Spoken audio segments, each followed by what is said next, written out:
Bryan and Brian. 4. The Zach Brown fam touched down at Puerto Vallarta's Lisiando Gustavo Diaz Ordaz Airport just before January 1st transitioned into January 2nd, a feat accomplished via the Earth's rotation, the establishment of an international dateline, and the juxtaposition of New Zealand's 175-degree east longitude versus Puerto Vallarta's 105 degrees west. Even though the Mexican timepieces insisted that a mere 11 hours had passed since initial takeoff to final touchdown, Mary, Zach, and Brian's circadian clocks knew full well what a full day they had experienced. "Just have to get through customs, grab a taxi, and check in," Mary said with a sigh. "I'm hoping we'll be sleeping soundly before 1 o'clock chimes."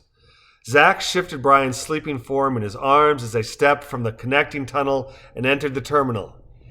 "You were spot on considering the extra night at the hotel. It would be pure torture to have to wait another, 14 hours to check in? Way better to book an extra night up front and be able to just flop in bed and sleep." Mary nods, "Especially since that's a business expense, so work's covering it. It's really great to be able to have you two with me without it costing an arm and a leg. Not that tickets for you guys weren't expensive enough, but pretty much everything else costs the same whether I go solo or have my two best buds along. This should be great," she added, squeezing her husband's bicep. "Not that it's not expensive," Zach replied, following the herd of passengers to customs control, "but it's sure cheaper than if we'd had to sprung for everything."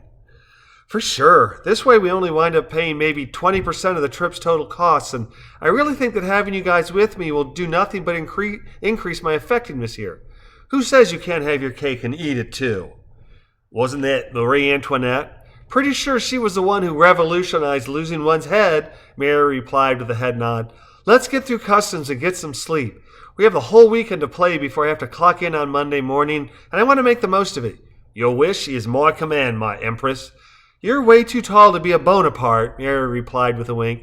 Wouldn't that make me Louis the 16th? Wow, details, details, details, and way too little sleep. Let's go run the government gauntlet and then get to the Bella Vallarta. I'm dead on my feet." "That's the plan, my love," Zach replied. "Get you to bed so you can adjust to local time for our working holiday." "Yeah," Mary said as she gently elbowed her husband. "I work, you holiday. Tough job, but somebody's got to do it." Descending the escalator and winding through the hall that led to customs, Mary and Zach let out a long and dreary sigh as they saw the long line that snaked before them. "Looks like there's just 2 customs agents," Zach said under his breath. "Maybe we won't be to the hotel before the clock strikes 1.